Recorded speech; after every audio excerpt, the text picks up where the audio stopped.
So after a few nightmare trips in my Renault Zoe recently, I've been thinking about whether or not I would recommend an electric car to anyone, and I think that the answer is no. I wouldn't recommend an electric car to just anyone. Now don't get me wrong, the cars themselves are great. The smooth acceleration, instant torque, just the high-tech level that most of them are built to is just wonderful.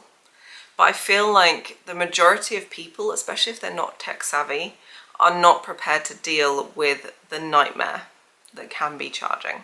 Over the last year of owning my Renault Zoe and driving various other electric cars, I've had some incredible driving experiences, but there is one barrier to entry for so many drivers out there at the moment, and that is the charging infrastructure.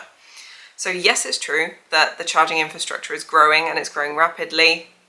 Little electric car charging joke for you there. But there is a serious problem with the entire charging network in the UK that creates this incredible barrier to entry for so many people. So number one, lack of standardization across different chargers. Am I paying with contactless? Do I need an app? Do I need an RFID card? What is happening here? I don't know. Every charger you go to is different. Number two, there are a lot of chargers out there that are not working, and this makes planning very, very tricky. And third, which is kind of related, is that with this uptake of electric cars recently, which is a great thing by the way, more and more chargers are occupied. And again, that makes planning difficult. So I want to go through each of these points. I would love to hear from you in the comments. I'm not going to present a solution here, maybe that's a video for another time, but I just want to talk really openly and honestly about these points, because I wouldn't recommend that someone like my parents or people my parents' age go out and get an electric car. And one of the main reasons for that is this lack of standardization that I talked about. So it's not so much that they'd worry about their mileage or anything like that, but if these people are out and about charging that, once or twice, that they have to do a year for a big trip, they might come across a charger that they found on ZapMap or somewhere like that, and suddenly they're like, I don't know how to start this thing. So it's fine for me or other tech savvy people, I can work it out, I can download an app, I can go through a payment process.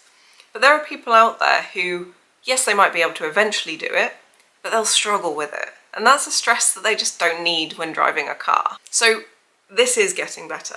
There are so many more chargers out there that will now accept contactless payments. And I've also found recently that a lot of chargers I've been going to have not been working. Now, a lot of the older rapid chargers I've seen are being replaced, and we're getting new units and they work fantastically with contactless payment. But literally like the last 3 or 4 trips I've done, I've had to go to my backup plan because a charger hasn't been working. And that's frustrating. Maybe I'm just having bad luck, but the last few journeys I've done, I've been, stuck with chargers that are cordoned off or just not working, or one recently when I was going to the airport was just charging at half rate, which meant I couldn't get the full charge I needed and still catch my plane, so I had to charge twice on the way home, when I just planned for once and I was tired and I was jet lagged and cranky. It's just a fact of EV life that we make backup plans. When you're doing a long journey, you have your plan A, the ideal charger that you want to go to, but if it's not working or occupied, you've got a plan B, maybe a plan C as well. That's fine.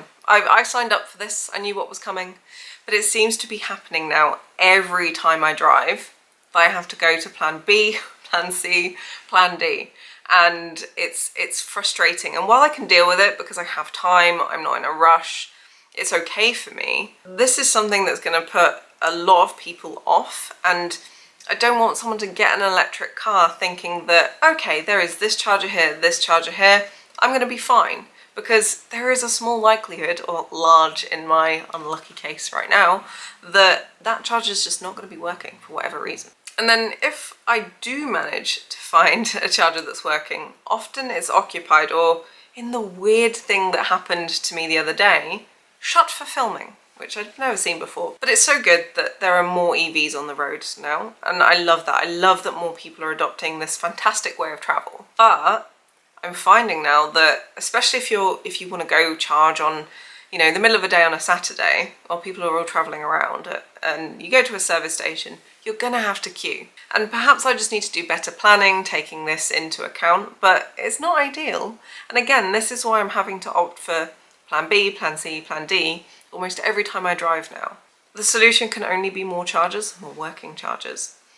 And while I can handle this, and it's not gonna make me get rid of my electric car, I just wanted to rant about it a bit. So again, things are moving. We have ultra rapid chargers where even if one is occupied, it's probably not gonna be charging a car for that long. And even if you then do have to wait, you get to charge quickly too. So things are happening, things are moving, like there is a solution down the road to this problem, but it doesn't mean it's not frustrating now.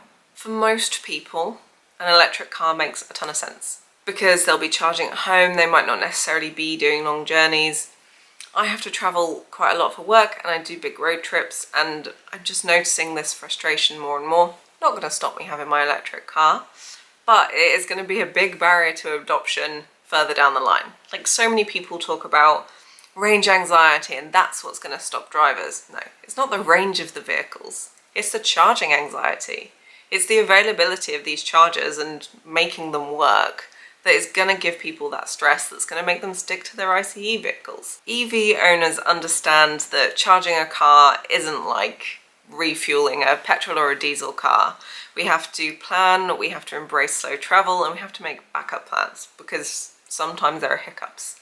But for every journey, the infrastructure is improving, and I think a lot of my frustrations will be ironed out over the rest of my Zoe ownership and into whatever electric car I get next. But I just want to be really honest about what it's like to drive an electric car and share some of my frustrations, because as wonderful as electric cars are, it's not all instant torque and beating a BMW off the lights and smooth road trips. Sometimes there's annoying stuff about owning one of these cars, and right now my frustrations are with my experiences charging, and I just think it's good as someone who's talking about electric cars online to share those frustrations with you. So I'm not saying don't get an electric car, I'm just saying I don't think I'd necessarily recommend one to every person out there. You have to be willing to take the highs with the lows and, you know, the broken chargers with the instant torque. There you go, that's my honest opinion. You might completely disagree, or I might just have riled up, you know, the ICE versus EV war again in the comments, but that's my honest opinion as an electric car driver. If you'd like to know what it's like to live with an electric car, or you want to know what it's like to own a Renault Zoe, check out this playlist. I'll see you in the next video or down in the comments.